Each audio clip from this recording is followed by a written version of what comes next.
ನಮಸ್ಕಾರ. ಇವತ್ತು ನನ್ನ ನೆಚ್ಚಿನ ವಚನಕಾರರಾದ, ಗುರುಗಳಾದ ಹಾಗೂ ನನಗೆ ಗೆಳೆಯನಂತೆ ಭಾವಿಸಿರುವಂತಹ ಅಲ್ಲಮ ಪ್ರಭುವಿನ ವಚನಗಳನ್ನು ನೋಡೋಣ. ನಾನು ಯಾಕೆ ಗೆಳೆಯ ಅಂತ ಅಂದೆ ಅಂದರೆ, ಅಷ್ಟು ಸಲಿಗೆ ಅಲ್ಲಮ ಪ್ರಭು ಅಂದರೆ ಅಷ್ಟು ಸಲಿಗೆ. ಅಲ್ಲಮ ಪ್ರಭು, ಓಷ ರಜನೀಶ್ ಅಂದರೆ ಅಷ್ಟು ಪ್ರೀತಿ ಒಂದು ರೀತಿ. ಯಾಕಂದರೆ ಸದಾಕಾಲ ನನ್ನ ಒಬ್ಬ ಗೆಳೆಯ ಹೇಗೆ ಮಾರ್ಗದರ್ಶನ ಮಾಡ್ತಾನೆ, ತಪ್ಪುಗಳನ್ನ ತಿದ್ದುತ್ತಾನೆ, ಆ ರೀತಿ ಅಲ್ಲಮ ಪ್ರಭು, ಓಷ ರಜನೀಶ್ ನನ್ನ ತಿದ್ದುಕೊಂಡು ಬಂದಿದ್ದಾರೆ. ಹಾಗಾಗಿ ಗೆಳೆಯ ಅಂತ ಹೇಳ್ತಾ ಇದ್ದೀನಿ. ಬಹುಶಃ ಇದು ಉತ್ಪ್ರೇಕ್ಷೆ ಮತ್ತು ಹೊಗಳಿಕೆ ಅಂತ ಅಂದ್ಕೊಳ್ಳೋಣ. ಸಾಮಾನ್ಯವಾಗಿ ಒಂದು ರೀತಿ ಹೇಗಂತಾರೆ, ವ್ಯಾಮೋಹದಲ್ಲೇ ಹೊಗಳದಂಗೆ ಆಗತ್ತೆ ಅಂತ ಅಂದ್ಕೊಂಡ್ರೂ ಪರವಾಗಿಲ್ಲ ಅನ್ನೋ ಮಟ್ಟಿಗೆ ಒಂದೊಂದ್ಸಲಿ ಅಲ್ಲಮ ಪ್ರಭುವಿನ ಮೇಲೆ ಪ್ರೀತಿ ಬಂದ್ಬಿಡುತ್ತೆ. ಹಾಗಾಗಿ ಹೊಗಳಿಕೆ. ಬಹುಶಃ ಅಲ್ಲಮ ಪ್ರಭು ಅವರ ವಚನಗಳನ್ನು ನಾನು ಓದಿಲ್ಲ ಅಂತಂದಿದ್ರೆ ನನ್ನಲ್ಲಿನ ಬಂಡಾಯ, ನಿರ್ಭಯತೆ ಬಹುಶಃ ಅದಕ್ಕೆ ಕಿಚ್ಚು ಹತ್ತನೇ ಇರಲಿಲ್ವೇನೋ ಅನ್ನೋ ಮಟ್ಟಿಗೆ ನನಗೆ ಅನ್ನಿಸ್ಬಿಡುತ್ತೆ. ಎಲ್ಲವನ್ನೂ ನನ್ನಿಂದ ಕಿತ್ಕೊಂಡು ಬಹುಶಃ ನಾನು ಬದುಕಬಲ್ಲೆ. ಅಲ್ಲಮ ಪ್ರಭು ಇಲ್ಲದೆ ನನ್ನ ಕೈಲಿ ಬದುಕೋದಕ್ಕೆ ಸಾಧ್ಯ ಇಲ್ಲ ಅನ್ನೋ ಮಟ್ಟಿಗೆ ನನಗೆ ಆತ್ಮೀಯ ಗೆಳೆಯ ಮತ್ತು ನನ್ನ ಪ್ರಾಣವೇ ಹೌದು. ಎಷ್ಟು ಚಿರಋಣಿಯಿಂದ ಅಷ್ಟು ಚಿರಋಣಿ ನಾನು ಅಲ್ಲಮ ಪ್ರಭುಗೆ. ಅದಕ್ಕೆ ಅವರ ವಚನಗಳೇ ಸಾಕ್ಷಿ. ಅದು ತಮಗೆಲ್ರಿಗೂ ಗೊತ್ತಿದೆ, ಅಲ್ಲಮ ಪ್ರಭುವಿನ ವಚನಗಳು ಯಾವ ರೀತಿ ಇರುತ್ತೆ ಅಂತ. ಆತನನ್ನು ನಾನು ವಜ್ರ ಸೂಜಿ ಅಂತಲೇ ಕರೆಯೋದು ಅಲ್ಲಮ ಪ್ರಭುವನ್ನು. ಯಾಕೆಂದರೆ ನಿರ್ಭಯವಾಗಿ, ನಿಸ್ಸಂಕೋಚವಾಗಿ, ಕಾರುಣ್ಯವೂ ತೋರಿಸದೆ, ಒಬ್ಬ ಜಿಜ್ಞಾಸುವಿಗೆ ಅವನ ಒಳಿತನ್ನಷ್ಟೇ ಬಯಸಿ, ಅವಶ್ಯಕತೆ ಬಿದ್ದಾಗ ಕಿವಿ ಹಿಂಡಿ ಅಲ್ಲಮ ಪ್ರಭು ಹೊಡೆದು ತಿದ್ದಿ ತೀಡಿ ನನ್ನ ಬೆಳೆಸದಿಂದ ಆತ ನನಗೆ ಗುರು. ಈ ವಜ್ರ ಸೂಜಿ ಅಂತ ಯಾಕೆ ಹೇಳ್ತೀನಿ ಅಂತಂದರೆ, ಅಲ್ಲಮ್ಮನಿಗೆ ಆತನ ವಚನಗಳು ತುಂಬ ಹೊರಗಿಂದ ನೋಡಿದಾಗ, ಮೇಲ್ಮೈಯಲ್ಲಿ ನೋಡಿದಾಗ ಖಾರ ಅನ್ನಿಸ್ಬಿಡುತ್ತೆ. ಅದಕ್ಕೆ ಈ ವಚನವೇ ಸಾಕ್ಷಿ. ತಲೆ ಇಲ್ಲದ ತಲೆಯಾತಂಗೆ, ಕರುಳಿಲ್ಲದ ಒಡಲು ನೋಡ, ಆ ನಲ್ಲಂಗೆ ಅಂಗವಿಲ್ಲದ ಅಂಗನೆ ಸತಿಯಾಗಿಪ್ಪಳು. ಇವರಿಬ್ಬರ ಬಸುರಲ್ಲಿ ಹುಟ್ಟಿದಳೆಮ್ಮ ತಾಯಿ, ನಾ ಹುಟ್ಟಿ ತಾಯ ಕೈವಿಡಿದು ಸಂಗವ ಮಾಡಿ ನಿರ್ದೋಷಿಯಾದನು ಕಾಣ ಗುಹೇಶ್ವರ. ತಲೆ ಇಲ್ಲದ ತಲೆಯಾತಂಗೆ ಅಂದ್ಬಿಡ್ತಾರೆ ಅಲ್ಲಮ ಪ್ರಭು. ಅಂದರೆ ವಜ್ರ ಸೂಜಿನೇ, ಸುತ್ತಿ ಬಳಸಿ ಎಲ್ಲ ಬರದೇ ಇಲ್ಲ, ಡೈರೆಕ್ಟ್ ತಂದ್ಬಿಡ್ತಾರೆ ಆ ಹಂತಕ್ಕೆ. ತಾನಿದ್ದ ಹಂತಕ್ಕೆ. ಹೇಗೆ ರಮಣ ಮಹರ್ಷಿ ಒಬ್ಬರು ಬಂದು ಕೇಳ್ತಾರೆ, ನಾನು ಇನ್ನೊಬ್ಬರು ಸಹಾಯ ಮಾಡಬೇಕು, ಹೇಗೆ ಸಹಾಯ ಮಾಡೋದು ಅಂತ. ರಮಣ ಮಹರ್ಷಿ ಇನ್ನೊಬ್ಬ ಅಂದ್ರೆ ಯಾರು ಅಂತ ಕೇಳ್ಬಿಡ್ತಾರೆ. ಡೈರೆಕ್ಟ್ ನಾನು ನೀನನ್ನು ಭಾವವೇ ಕಳಚಿಕೊಂಡಂತಹ ಸ್ಥಿತಿಗೆ ಕರ್ಕೊಂಡು ಹೋಗ್ಬೇಕಾದ್ರಿಂದ, ನಾನು ನೀನು ಯಾರಿದರಲ್ಲಿ, ಇವರಾರು ಕೊಳುವರಾರು ಎಲ್ಲರೂ ಒಂದಾಗಿರಲು, ನೈವೇದ್ಯ ಭಾಗಿನಿ ಮಂಕುತಿಮ್ಮ ಅಂತ ಗುಂಡಪ್ಪ ಹೇಳ್ದಂಗೆ, ಇಲ್ಲಿ ನಾನು ನೀನು ಅನ್ನೋ ಭಾವವೇ ಇರೋ ಅವಶ್ಯಕತೆ ಇಲ್ವಲ್ಲ. ನಾನು ಸಹಾಯ ಮಾಡಿದೆ ಅನ್ನೋದು ಬಂತಲ್ಲ. ಮತ್ತೆ ಅವನ ಉದ್ದೇಶ ಒಳ್ಳೆಯದೇ ಇರ್ಬೋದು, ಇನ್ನೊಬ್ಬರಿಗೆ ಸಹಾಯ ಮಾಡಬೇಕು. ನಾನು ಸಹಾಯ ಮಾಡೋದು ಹೇಗೆ ಅಲ್ಲ, ಮತ್ತೆ ನಾನು ಬಂತಲ್ಲ, ನಾನು ಒಂದು ಬಿಡು, ಸುಮ್ಮನೆ ಸಹಾಯ ಮಾಡು, ಏನು ಅವಶ್ಯಕತೆ ಇದೆಯೋ ಅದನ್ನು ಮಾಡ್ತಾ ಹೋಗು. ಅಲ್ಲಿ ನಾನು ಎನ್ನುವುದೇ ಬೇಕಾಗಿಲ್ಲ, ಇತರರು ಅನ್ನೋದು ಬೇಕಾಗಿಲ್ಲ ಅನ್ನೋ ಅರ್ಥವನ್ನು ರಮಣ ಮಹರ್ಷಿ ಇನ್ನೊಬ್ಬರೊಂದು ಯಾರು ಅಂತ ಕೇಳ್ಬಿಡ್ತಾರೆ ನೇರವಾಗಿ. ಅವರು ವಜ್ರ ಸೂಜಿನೇ. ಹಾಗೆ ಅಲ್ಲಮ ಪ್ರಭು ತಲೆ ಇಲ್ಲದ ತಲೆ ಇತ್ತಂದರೆ, ಅಂದರೆ ತಲೆ ಅಂದರೆ ಇಲ್ಲಿ ಅಹಂಕಾರ, ನಾನು ಎನ್ನುವ ಭಾವ, ಆ ಭಾವವೇ ಇಲ್ಲ ಆತನಿಗೆ. ತಲೆ ಇಲ್ಲದ ತಲೆಯಾತಂಗೆ, ಕರುಳು ಇಲ್ಲದ ಒಡಲು ನೋಡ. ಆ ಕರುಳಿಲ್ಲ. ಕರುಳು ಅಂದರೆ ಕಾರುಣ್ಯವೆಲ್ಲವೂ ಪುರುಷನಿಗೆ ಇಲ್ಲ, ಪ್ರಕೃತಿಗೆ.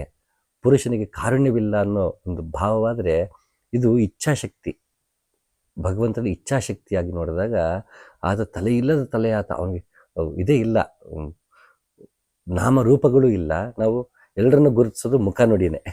ಮುಖ ನುಡಿ ಗುರುತಿಸೋಕ್ಕಾಗೋದ್ರಿಂದ ತಲೆ ಇಲ್ಲದ ತಲೆಯಾತ. ಅವನು ಗುರುತಿಸೋಕ್ಕೆ ಮುಖವೇ ಇಲ್ಲ, ತಲೆಯೇ ಇಲ್ಲ. ಅವನು ನಿರಾಕಾರ ಸ್ವರೂಪನು ಹೇಗಿದ್ದನೋ ಹಾಗೆ ಇದ್ದಾನೆ. ತಲೆ ಇಲ್ಲದ ತಲೆಯಾತಂಗೆ, ಕರುಳು ಇಲ್ಲದ ಒಡಲು ನೋಡ. ಅವನು ನಿರಾಕಾರ ಸ್ವರೂಪ, ಅವನು ನಿರಾಳನಾಗಿದ್ದಾನೆ, ತಾನು ಹೇಗಿದ್ದನೋ ಹಾಗಿದ್ದಾನೆ. ಅವನು ಯಾವ ಗೊಡವೆಗೂ ಹೋಗದೇ ಇದ್ದಾನೆ, ತಾನು ತಾನಾಗೇ ಇದ್ದಾನೆ. ಹಾಗಾಗಿ ಕರಳಿಲ್ಲ ಅವನಿಗೆ. ಅಂದರೆ ಅವನಿಗೆ ಕಾರುಣ್ಯವಿಲ್ಲ. ಯಾಕೆಂದರೆ ತಾಯಿಯ ಗುಣ ಅದು ಪ್ರಕೃತಿಯಲ್ಲಿರುತ್ತೆ.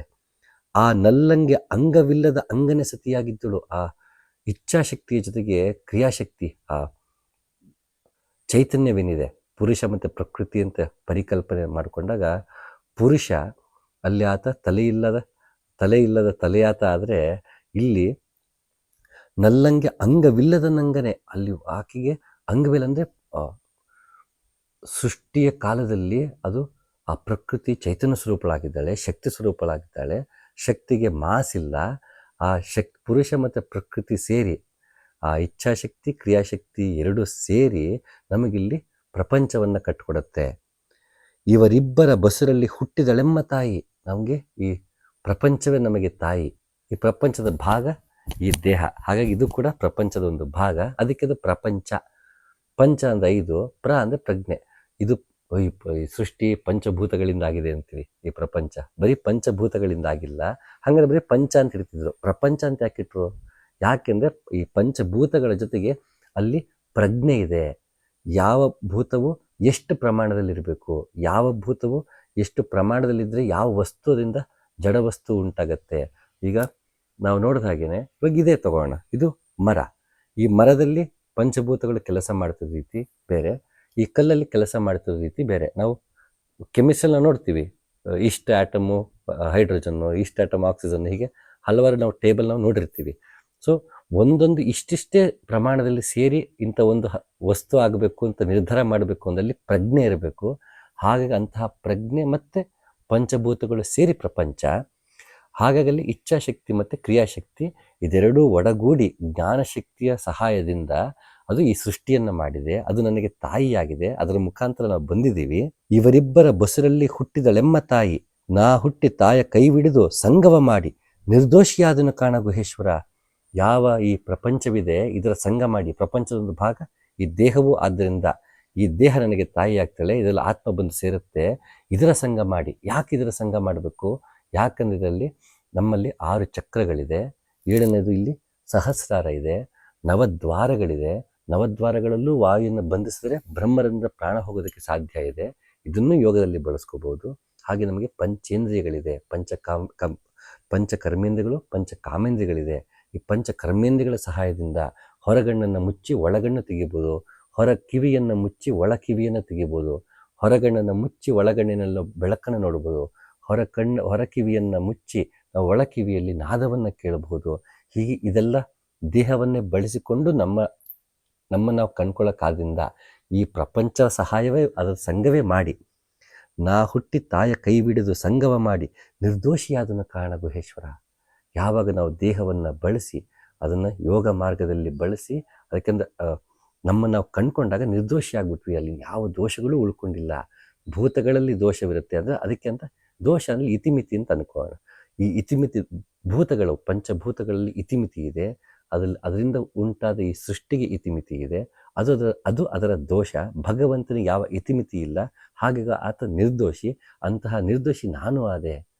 ನನ್ನ ನಿಜ ಸ್ವರೂಪವನ್ನು ತಿಳಿದು ಇತಿಮಿತಿಗಳಿಂದ ಮೀರಿದೆ, ಹಾಗಾಗಿ ನಿರ್ದೋಷಿಯಾದೆ ಅಂತ ಅಲ್ಲಮಪ್ರಭು ಹೇಳ್ತಾರೆ.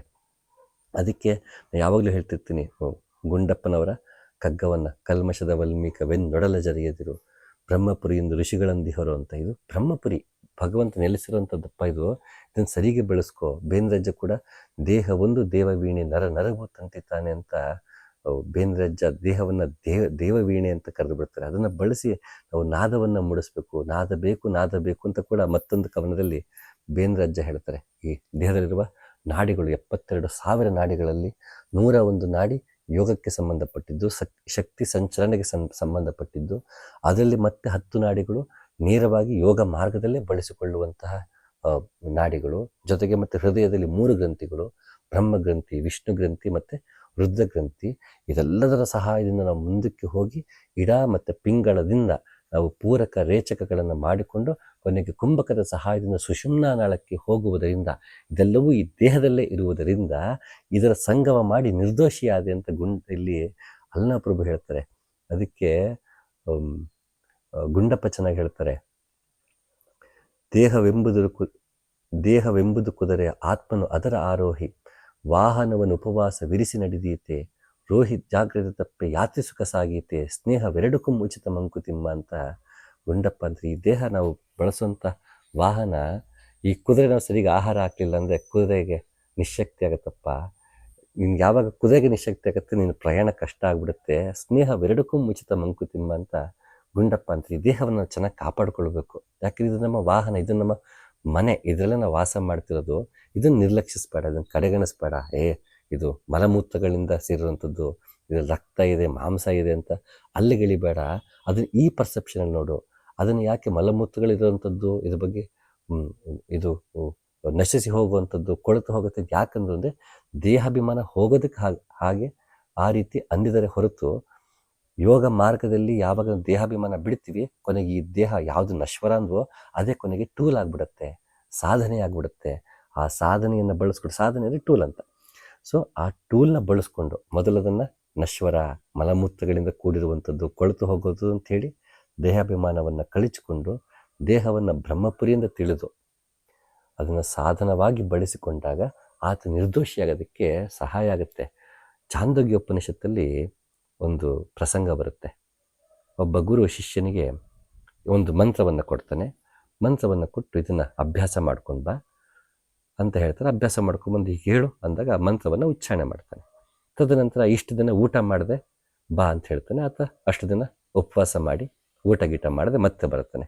ಬಂದಾಗ ಅದೇ ಮಂತ್ರವನ್ನು ಹೇಳು ಅಂದಾಗ, ಇಲ್ಲ ನನ್ನ ಕೈಲಿ ಹೇಳೋಕ್ಕಾಗ್ತಲ್ಲ, ಅಷ್ಟು ತ್ರಾಣ ಇಲ್ಲ, ನನ್ನ ದೇಹದ ತ್ರಾಣ ಇಲ್ಲ, ಬರ್ತಾ ಇಲ್ಲ ಮಾತು. ಆಗ ಗುರು ಹೇಳ್ತಾನೆ, ಅನ್ನವು ಪ್ರಾಣ, ಪ್ರಾಣವು ವಾಕು, ವಾಕಿಂದ ಜ್ಯೋತಿ ಅಂತ ಅಲ್ಲಿ ಗುರು ಅದನ್ನು ಹೇಳ್ಕೊಡ್ತಾನೆ. ಅನ್ನ ಬ್ರಹ್ಮ ಕಣಪ್ಪ. ಅದಕ್ಕೆ ತೈತ್ರ ಉಪನಿಷತ್ತಿನ ಭೃಗವಲ್ಲಿ ಅದು ಹೇಳುತ್ತೆ, ಅನ್ನಂ ಬ್ರಹ್ಮೇತಿ ವ್ಯಜನಾತ್, ಅನ್ನಂನ ನಿಂದ್ಯಾತ್ ಅಂತ. ಅನ್ನ ಬ್ರಹ್ಮ, ಅದನ್ನು ತಿರಸ್ಕರಿಸ್ಬೇಡ, ಅದನ್ನು ಸದ್ಬಳಕೆ ಮಾಡ್ಕೊ ಅಂತ ಭೃಗವಲ್ಲಿ ಹೇಳುತ್ತೆ. ಹಾಗೆ ಅದನ್ನೇ ಛಾಂದೋಗ್ಯ ಉಪನಿಷತ್ತಲ್ಲಿ ಹೇಳುತ್ತೆ, ನೀನು ಊಟ ಮಾಡಿಲ್ಲ ಅಂದರೆ ನೀನು ವಾಕ್ ಬರಲ್ಲ, ಪ್ರಾಣವೇ ಇರಲ್ಲ, ಅಲ್ಲಿ ಶಕ್ತಿ ಇರಲ್ಲ. ಯಾವಾಗ ನನಗೆ ಶಕ್ತಿ, ಪ್ರಾಣಶಕ್ತಿ ಕುಂದತ್ತೆ, ಆಗ ನನಗೆ ವಾಕ್ ಶಕ್ತಿ ಹೋಗ್ಬಿಡುತ್ತೆ. ವಾಕ್ ಶಕ್ತಿ ಹೋಯ್ತು ಅಂದರೆ ಆ ಜ್ಯೋತಿ ನಮಗೆ ಸಿಗಲ್ಲ. ಅದಕ್ಕೆ ಬೇಂದ್ರಜ್ಜ ಮಾತೆಲ್ಲ ಜ್ಯೋತಿ ಅಂತ ಅಂದ್ಬಿಟ್ರು. ಹಾಗೆ ಇದೆಲ್ಲ ಒಂದಕ್ಕೊಂದು ಪೂರಕವಾದ್ದರಿಂದ ಈ ದೇಹವನ್ನು ನಾವು ಬಳಸಿಕೊಂಡು ನಮ್ಮ ಆತ್ಮ ಸಾಕ್ಷಾತ್ಕಾರ ಮಾಡ್ಕೊಳ್ಳೋದಕ್ಕೆ ಗಮನ ಕೊಡಬೇಕು. ಅದಾಗಬೇಕು ಅಂದರೆ ದೇಹವನ್ನು ಸದೃಢವಾಗಿ ಇಟ್ಕೊಳ್ಬೇಕು. ಸಂಸಾರವೆಂಬ ಹೆಣ ಬಿದ್ದಿರೆ, ತಿನಬಂದ ನಾಯ ಜಗಳ ನೋಡಿರೆ, ನಾಯ ಜಗಳವ ನೋಡಿ ಹೆಣನೆದ್ದು ನಗುತ್ತಿದೆ, ಗುಹೇಶ್ವರನೆಂಬ ಲಿಂಗವಲಿಲ್ಲ ಕಾಣಿರೆ. ಸಂಸಾರವೆಂಬ ಹೆಣ ಬಿದ್ದರೆ ಅಂತಾರೆ. ಅಂದರೆ ಸಂಸಾರ ಮತ್ತೆ ಹೆಂಡತಿ ಮಕ್ಕಳು ಕುಡಿರೋ ಸಂಸಾರ ಅಂತಲ್ಲ, ಹುಟ್ಟು ಸಾವಿನ ಸಂಸಾರ. ಆ ಸಂಸಾರದ ಹೆಣ ಬಿದ್ದೋಗತ್ತಂದ್ರೆ ಅದು ಅವನಿಗಿನ್ನೂ ನಿಷ್ಕ್ರಿಯವಾಗಿಬಿಡುತ್ತೆ, ಅದವನಿಗೆ ಪ್ರಯೋಜನಕ್ಕೆ ಬರಲ್ಲ. ಯಾರಿಗೆ? ಹುಟ್ಟು ಸಾವನ್ನ ಮೀರಿದವನಿಗೆ. ಸಂಸಾರವೆಂಬ ಹೆಣ ಬಿದ್ದಿರೆ, ತಿನಬಂದ ನಾಯ ಜಗಳ ನೋಡಿರೆ ಅಂತ. ಅಂದರೆ ಒಬ್ಬ ಅದನ್ನು ಕಂಡ್ಕೊಳ್ತಾನೆ, ಹುಟ್ಟು ಸಾವನ್ನು ಮೀರೋದನ್ನು ಕಂಡ್ಕೊಳ್ತಾನೆ, ಅವನ ಸುತ್ತೊಂದಷ್ಟು ಅನುಯಾಯಿಗಳಾಗ್ಬಿಡ್ತಾರೆ. ಓ, ಇವರು ಆತ್ಮ ಸಾಕ್ಷಾತ್ಕಾರ ಆಗ್ಬಿಟ್ಟಿದೆ, ಇವ್ರ ಗುರುಗಳು, ಇವ್ರು ಹಿಂಗೆ ತಪಸ್ಸು ಮಾಡೋ ತಪಸ್ಸಿಗಳು, ಯೋಗಿಗಳು, ಸಿದ್ಧಿಗಳು ಅಂತ ಅವ್ರ ಹಿಂದೆ ಜನ ಬಂದ್ಬಿಡ್ತಾರೆ. ಅವರು ನಮ್ಮ ಜಾತಿಯವನಿಗೆ ಮಾಡ್ತಿದ್ದೀವಲ್ಲ, ಆ ಗುರುಗಳು ಈ ಜಾತಿಯವರು, ಈ ಗುರುಗಳು ನಮ್ಮ ಆ ಮುಂಚೆ ಆ ಜಾತಿಲಿದ್ರು ಅಂತೆಲ್ಲ ಮಾಡ್ಕೊಂಡು ನಾವು ಅವ್ರು ನಮ್ಮ ಮಠದವರು, ನಮ್ಮ ಕುಲದವರು, ನಮ್ಮ ದೇಶದವರು ಅಂತ ಅವ್ರು ನಮ್ಮವರು ಮಾಡ್ಕೊಳಕ್ಕೆ ಹೋಗ್ತೀವಿ. ಬಸವಣ್ಣ ಇವನ್ ಆರವ ಅಂತ ಕೇಳಿದ್ರು. ಯಾರವ ಯಾರು ತಂದ್ಬೇಡಪ್ಪ, ಇವ ನಮ್ಮವ ಅಂತ ಹೇಳ್ಕೊಳ್ಳಿ ಅಂತ ಎಲ್ರಿಗೂ ಹೇಳಕ್ಕೆ ಹೇಳಿದ್ರು, ಬರೀ ಒಬ್ರಿಗೆ ಮಾತ್ರ ಹೇಳಕ್ಕೆ ಹೇಳಿಲ್ಲ. ಅದಕ್ಕೆ ಕಬೀರ್ ದಾಸ್ ಚೆನ್ನಾಗಿ ಹೇಳ್ತಾರೆ, ಜಾತನ ಪೂಚೋ ಸಾಧಕಿ, ಪೂಚಿಯೇ ಸಾಧಕ ಜ್ಞಾನ ಅಂತ. ಸಾಧುವಿನ ಜಾತಿ ಕೇಳಬೇಡ, ಮೂಲ ಕೇಳಬೇಡ, ಅವನ ಜ್ಞಾನವನ್ನು ಕೇಳು, ಜಾತನ ಪೂಚೋ ಸಾಧಕಿ ಅಂತ. ಹಾಗೆ ಯಾರು ಸಂಸಾರ ಹುಟ್ಟು ಸಾವಿನುವುದನ್ನು ಮೀರಿ ಸಂಸಾರದಿಂದ ಪ್ರಯೋಜನಕ್ಕಿಲ್ಲ ಅನ್ಸುತ್ತೋ ಅದು ಹೆಣ ಬೀಳುತ್ತೆ. ಅಂತಹ ಒಬ್ಬ ವ್ಯಕ್ತಿಯ ಹಿಂದೆ ಜನ ಬರ್ತಾರೆ, ನಂದಿದು ನನ್ನ ಹೆಣ ಅಂದ್ಕೊಂಡು ಇದು ಸಾಧಿಸ್ತಾನು ಅಂತ ಬರ್ತಾರಂತೆ. ಯಾವಾಗ ಆ ರೀತಿ ಬಂದು ಜಗಳ ಮಾಡ್ಕೊಂಡು ಕೂರ್ತಾರೆ, ಆಗ ನಾಯ ಜಗಳವ ನೋಡಿ ಹೆಣನೆದ್ದು ನಗುತ್ತಿದೆ, ಗುಹೇಶ್ವರನೆಂಬ ಲಿಂಗವಲಿಲ್ಲ ಕಾಣಿದೆ. ಅದು ನೋಡಿ ಮತ್ತೆ ವಾಪಸ್ ಅಂತೀವಲ್ಲ, ಹಣ ನೋಡಿದ್ರೆ ಹೆಣನೂ ಬಾಯಿ ಬಿಡತ್ತೆ ಅಂತ. ಆ ರೀತಿ ಆ ಸತ್ತು ಹೆಣ ನೋಡಿ ನಗ್ತಿರತ್ತಂತೆ. ಎಲ್ಲರೂ ಹುಟ್ಟು ಸಾವು ಇಲ್ಲಿ ಇಲ್ವಂತೆ, ಅಂಥದ್ದೊಂದು ಇದೆಯಂತಂತ ಎಲ್ಲ ಬರ್ತಾರೆ ಆಧ್ಯಾತ್ಮದ ಕಡೆಗೆ. ಬಂದ್ಬಿಟ್ಟು ಮತ್ತೆ ಜಗಳ ಆಡ್ತತೆ, ನನ್ನ ಮಾರ್ಗ ಸರಿ, ನಿಮ್ಮ ಮಾರ್ಗ ಸರಿ, ನಮ್ಮ ಗುರು ಸರಿ, ಈ ಗುರು ಸರಿ ಇಲ್ಲ, ಆ ಮತ ಸರಿ, ಈ ಮತ ಸರಿಗೆಲ್ಲ ಕಿತ್ತಾಡ್ತಾ ಇರ್ತೀವಿ. ಗುಂಡಪ್ಪ ಅದನ್ನು ತುಂಬ ಚೆನ್ನಾಗಿ ಹೇಳ್ತಾರೆ. ದ್ರಾಕ್ಷಿರಸವೇನಲ್ಲ ಜೀವನದ ತಿರುಳಾರ್ಘಂ, ಇಕ್ಷುದಂಡವದಲು ಬಲು ಕಷ್ಟ ಭೋಜನವು, ದಕ್ಷತೆಯಂ ಪಿಡಿವಂಗೆ ಒಂದೆರಡು ಗುಟುಕು ರಸ, ಮಾಕ್ಷಿಕರು ಮಿಕ್ಕೆಲ್ಲ ಮಂಕುತಿಮ್ಮ ಅಂತ. ದ್ರಾಕ್ಷಿರಸದಷ್ಟು ಸುಲಭ ಅಲ್ವಂತೆ ಜೀವನದ ರಸ, ಹಿಂಕರಿ ಹಿಡಿದ ತಕ್ಷಣ ರಸ ಬಂದ್ಬಿಡಕ್ಕೆ. ಇಕ್ಷುದಂಡವದಲು ಬಲು ಕಷ್ಟ ಭೋಜನವು, ಆ ಕಬ್ಬಿನ ರಸವನ್ನು ಪಡಿಬೇಕಂದ್ರೆ ತುಂಬ ಬಲ ಪ್ರಯೋಗ ಮಾಡಿ ನಾವು ಕಬ್ಬನ್ನು ಹಿಂಡಬೇಕಾಗತ್ತೆ. ಆಗ ಸಿಗೋದು ಒಂದೆರಡು ಗುಟುಕು ಮಾತ್ರ. ದಕ್ಷತೆಯಂ ಪಿಡಿವಂಗೆ ಒಂದೆರಡು ಗುಟುಕು ರಸ, ಮಾಕ್ಷಿಕರು ಮಿಕ್ಕೆಲ್ಲ ಮಂಕುತಿಮ್ಮ. ಮಾಕ್ಷಿಕ ಅಂದ್ರೆ ನೊಣ, ಆ ಕಬ್ಬಿನ ಜಲ್ಲೆಗೆ ನೊಣಗಳು ಮುತ್ಕೊಳತ್ತಂತೆ. ಇವನು ಜೀವನವನ್ನು ಆ ಕಬ್ಬನ್ನ ಗಟ್ಟಿಯಾಗಿ ಹಿಂಡಿ ಒಂದೆರಡು ರಸ ಕುಡಿದವನು ಹೋಗ್ಬಿಟ್ಟಿದ್ದಾನೆ ಜೀವನದ ರಸವನ್ನು, ಸಾರವನ್ನು. ಅವ್ನು ತಿಂದು ಬಿಟ್ಟ ಕಬ್ಬಿನ ಜಲ್ಲೆಗೆ ನೊಣಗಳು ಮುತ್ಕೊಂಡಂಗೆ ನಾವು ಮುತ್ಕೊಳ್ತೀವಂತೆ. ದ್ರಾಕ್ಷಿ ರಸವೇನಲ್ಲ ಜೀವನ ತಿರುಳಾರ್ಕಂಬಂತ ಗುಂಡಪ್ಪ ಆ ರೀತಿ ಅಂದ್ಬಿಡ್ತು. ಅದಕ್ಕೆ ಓಶೋ ಚೆನ್ನಾಗಿ ಹೇಳ್ತಾನೆ, followers are stupid otherwise why should they follow ಅಂತ ಕೇಳ್ತಾನೆ. ಇಲ್ಲ ನೀವು ಯಾಕೆ ಫಾಲೋ ಮಾಡ್ತೀರಿ, ನೀವು ದಡ್ರಾಗಿದ್ದಕ್ಕೆ ಫಾಲೋ ಮಾಡಿದ್ದೀರ ಅಂತ. ಹಾಗೆ ಅದನ್ನ ಇಲ್ಲಿ ಅಲ್ಲಮ ಪ್ರಭು ಹೇಳ್ತಾ ಇದ್ದಾರೆ, ಸಂಸಾರವೆಂಬ ಹೆಣ ಬಿದ್ದಿರೆ ತಿನಬಂದ ನಾಯ ಜಗಳ ನೋಡಿರೆ, ನಾಯ ಜಗಳವ ನೋಡಿ ಹೆಣನೆದ್ದು ನಗುತ್ತಿದೆ, ಗುಹೇಶ್ವರನೆಂಬ ಲಿಂಗವಲಿಲ್ಲ ಕಾಣಿರೆ. ಅವನು ಯಾವುದೋ ಒಂದು ಮಾರ್ಗದಲ್ಲಿ ಆತ ಕಂಡುಕೊಂಡು ಹೋಗಿದ್ದಾನೆ. ಅವನ ದೇಹ ಬಿಟ್ಟು ಅವನ ಸಮಾಧಿಯನ್ನು ದೇಗುಲ ಮಾಡಿಕೊಂಡು ಮತ್ತೊಂದು ಮಾಡಿಕೊಂಡು ಅವನ ಸುತ್ತ ಮಠ ಪರಂಪರೆಯೋ ಧರ್ಮದ ಪರಂಪರೆಯೋ ಮತ್ತೊಂದು ಮಾಡಿ ಅವನನ್ನು ದೈವತ್ವಕ್ಕೇರಿಸಿ ಇವತ್ತು ನಾವು ನೋಡ್ತಾ ಇದ್ದೀವಿ ಏನೇನು ಆಗ್ತಿದೆ. ಇವತ್ತು ತನ್ನನ್ನು ತಾನು ಕಂಡುಕೊಂಡಂಥ ವ್ಯಕ್ತಿಯ ಸುತ್ತ ಜಾತಿಯನ್ನು ಧರ್ಮವನ್ನು ಮಾಡಿಕೊಂಡು ಮತವನ್ನು ಮಾಡಿಕೊಂಡು ಯಾವ ಮಟ್ಟಿಗೆ ಇವತ್ತು ಪೋಲರೈಸೇಷನ್ ನಡೀತಿದೆ ಪ್ರಪಂಚದ ಎಲ್ಲ ಕಡೆಯೂ. ಅದು ಜೀಸಸ್ ಕ್ರೈಸ್ಟ್ ಆಗಿರ್ಬೋದು, ಮೊಹಮ್ಮದ್ ಪ್ರೊಫೆಟ್ ಆಗಿರ್ಬೋದು, ಬುದ್ಧನೇ ಆಗಿರ್ಬೋದು. ಬುದ್ಧನ ಹೆಸರಲ್ಲಿ ಎಷ್ಟು ಯಾನಗಳಿದೆ ಇವತ್ತು. ಮಹಾಯಾನ ಬುದ್ಧಿಸಮ್ ಅಂತೆ, ಹೀನಾಯಾನ ಅಂತೆ, ವಜ್ರಯಾನ ಅಂತೆ, ಎಷ್ಟು ಪಂಥಗಳಾಗ್ಬಿಟ್ಟಿದೆ ಅಂದರೆ ಅಷ್ಟು ಪಂಥಗಳಾಗಿದೆ. ಸದ್ಯ ಅವ್ರ ನಡುವೆ ಆಕ್ರಮಣಕಾರಿಯಾದಂಥ ಹಿಂಸಾತ್ಮಕವಾದ ಘರ್ಷಣೆಗಳು ಈ ಕಾಲದಲ್ಲಿ ಈಗ ಇಲ್ಲದೇ ಇರುವುದರಿಂದ ಕಾಣುತ್ತಿಲ್ಲ. ಇತಿಹಾಸ ಅದಕ್ಕೆ ಸಾಕ್ಷಿ ಇದೆ. ಬುದ್ಧನ ಹೆಸರಲ್ಲಿ ಯಾವ ರೀತಿ ರಾಜರುಗಳು ತಮ್ಮ ತಮ್ಮ ಅಹಂಕಾರಕ್ಕೋಸ್ಕರ ಏನೆಲ್ಲ ನಡೆದಿದೆ, ಇತಿಹಾಸ ಸಾಕ್ಷಿ ಇದೆ ಅದಕ್ಕೆ. ಹಾಗೆ ಪ್ರತಿಯೊಂದು ಧರ್ಮ, ಪ್ರತಿಯೊಂದು ಪಂಥ, ಪ್ರತಿಯೊಬ್ಬ ಪ್ರವರ್ತಕನ ಹೆಸರಲ್ಲಿ ಕೊನೆಗೆ ಇವ್ ನಮ್ಮವನು ಅಂತನೋ, ಇವನು ಹೇಳಿದ ಈ ರೀತಿ, ಅವನು ಹೇಳಿದ ಆ ರೀತಿ ಅಲ್ಲ ಅಂತ ನಾವು ನಾಯಿ ಜಗಳದಂತೆ ಮಾಡ್ತಾ ಕೂತಿರುವಾಗ ಆ ಹೆಣವಾದ ಸಂಸಾರ ಎದ್ದು ನಗ್ತಾ ಇತ್ತಂತೆ. ಈ ಹಣ ಬರೋಕ್ಕೇನಪ್ಪ, ಅವನಷ್ಟೆಲ್ಲ ಕಷ್ಟಪಟ್ಟು ಹುಟ್ಟು ಸಾವನ್ನು ಮೀರಿ ನಿಮಗೆ ಸತ್ಯ ಹೇಳೋಗಿದ್ದು ಈ ರೀತಿ ಜಗಳ ಮಾಡಕ್ಕಂತ ನಗತ್ತಂತೆ ಈ ಸಂಸಾರ ಅಂತ ಅಲ್ಲ ಪ್ರಭು ಹೇಳಿದ್ನಲ್ಲ, ವಜ್ರ ಸೂಜಿ ಅಂತ ನಮಗೆ ಚಡಿ ಏಟು ಕೊಡ್ತಾ ಹೋಗ್ತಾನೆ ಇರ್ತಾರೆ. ಕಂಡುದ ಹಿಡಿಯಲೊಳಡೆ ಕಾಣದ್ದನ್ನು ಅರಿಸಿ ಹಿಡಿದಿಹನೆಂದಡೆ ಸಿಕ್ಕದನೆಂಬ ಬಳಲಿಕೆಯ ನೋಡ, ಕಂಡುದನ್ನೇ ಕಂಡು ಗುರುಪಾದವ ಹಿಡಿದಲ್ಲಿ ಕಾಣುದದ ಕಾಣಬಹುದು ಗುಹೇಶ್ವರ. ಅಲ್ಲಮ ಪ್ರಭುವಾಗಲಿ, ರಮಣ ಮಹರ್ಷಿ ಆಗಲಿ, ಉಪನಿಷತ್ಕಾರರಾಗಲಿ, ಜಲಾಲುದ್ದೀನ್ ರೂಮಿ, ಅಮೀರ್ ಖುಸ್ರೋ, ಮಿರ್ಜಾ ಗಾಲಿಬ್, ಯಾರನ್ನೇ ತಗೊಳ್ಳಿ, ಬುಲ್ಲೇಶ, ರಬಯ್ಯ, ಲಲ್ಲೇಶ್ವರಿ, ಅಕ್ಕ ಮಹಾದೇವಿ, ಎಂಥ ಕಬೀರ್ ದಾಸರು, ಯಾರನ್ನೇ ತಗೊಳ್ಳಿ, ಕೊನೆಗೆ ಆ ಪರಾಕಾಷ್ಠೆಗೆ ತಲುಪಿದಾಗ ಕೊನೆಗವ್ರು ಉಳ್ಕೊಳ್ಳೋದು ಈ ಥರ ಬೆಡಗಿನ ಭಾಷೆಗಳೇ. ಅದು ಬಿಟ್ಟವ್ರು ಬೇರೆ ಯಾವುದೂ ಸಿಗೋದಿಲ್ಲ. ಅದಕ್ಕೆ ನಾರದರ ಭಕ್ತಿ ಸೂತ್ರ, ಈ ಭಕ್ತಿ ಹೇಗಿರುತ್ತೆ, ಅದರ ಪ್ರೇಮದ ಪರಾಕಾಷ್ಠೆ ಹೇಗಿರುತ್ತೆ ಅಂದರೆ ಆ ಸ್ಥಿತಿ ಸಿಹಿ ತಿಂದ ಮೂಗನಂತೆ ಅಂತ. ಯಾಕೆಂದರೆ ಸಿಹಿ ತಿಂದಿದ್ದಾನೆ ಮೂಗ, ಅವನಿಗೆ ಸಿಹಿ ಹೇಗಿದೆ ನಂಗೆ ರುಚಿ ಹೇಳಪ್ಪ ಅನ್ನೋ ಕಡೆ ಹೇಳೋಕ್ಕಾಗಲ್ಲ. ಹಾಗೆ ಇದು ಸಿಹಿ ತಿಂದ ಮೂಗನಂಥ ಸ್ಥಿತಿ. ಅದು ಹೇಳುವಾಗ ಹೇಗೆ ಹೇಳೋದು, ಕೊನೆವರೆಗೆ ಈ ಬೆಡಗಿನ ಭಾಷೆಯೇ ಗೆ ಮೊರೆ ಹೋಗ್ಬೇಕಾಗತ್ತೆ ಅವ್ರುಗಳು. ಆ ರೀತಿಯ ಬೆಡಗಿನ ಭಾಷೆನ ಅಲ್ಲಮ ಪ್ರಭು ತುಂಬ ಅಚ್ಚುಕಟ್ಟಾಗಿ ಕನ್ನಡದಲ್ಲಿ ಕಟ್ಕೊಡ್ತಾರೆ. ಬಹುಶಃ ನಮಗೆ ಒಂದೊಂದ್ಸಲಿ ಅನಿಸೋದು, ನನ್ನ ವೈಯಕ್ತಿಕ ಅಭಿಪ್ರಾಯ ಅದು, ಅಲ್ಲಮ ಪ್ರಭು ಕನ್ನಡದಲ್ಲಿ ಸತ್ಯವನ್ನು ಕಟ್ಟುಕೊಟ್ಟಿದ್ದು ನಮ್ಮೆಲ್ಲರ ಭಾಗ್ಯ. ಇದನ್ನು ಅನುವಾದ ಯಾರದು, ಇದು ಬಹುಶಃ ಇದು ಬೇರೆ ಭಾಷೆಯಲ್ಲಿ ಬರೆದಿದ್ದು ಅದನ್ನು ಕನ್ನಡಕ್ಕೆ ಅನುವಾದ ಮಾಡ್ಕೋಬೇಕಿತ್ತು ಅಂದರೆ ಬಹುಶಃ ತುಂಬ ಕಷ್ಟ ಆಗ್ತಿತ್ತು. ಅದು ನಮ್ಮ ಕನ್ನಡಿಗರ ಭಾಗ್ಯ. ಅದು ಅಂತಹ ಅಲ್ಲಮ ಪ್ರಭು ಕನ್ನಡ ನಾಡಲ್ಲಿ ಹುಟ್ಟಿ ಕನ್ನಡದಲ್ಲೇ ವಚನಗಳ ಬರೆಕೊಟ್ಟು ನಮಗೆ ದೊಡ್ಡ ಉಪಕಾರ ಮಾಡಿದ್ದಾರೆ. ಇಂತಹ ಒಂದು ಅದ್ಭುತವಾದ ವಚನ, ಅದರ ಅರ್ಥ ಕೂಡ ಅಷ್ಟೇ ಆಳವಾಗಿದೆ, ತಿಳಿದ್ರೆ ಅಷ್ಟೇ ನಿರಾಳವಾಗತ್ತೆ. ಎಷ್ಟು ಚೆನ್ನಾಗಿ ಹೇಳ್ತಾರೆ ನೋಡಿ ಅಲ್ಲಮ್ಮ.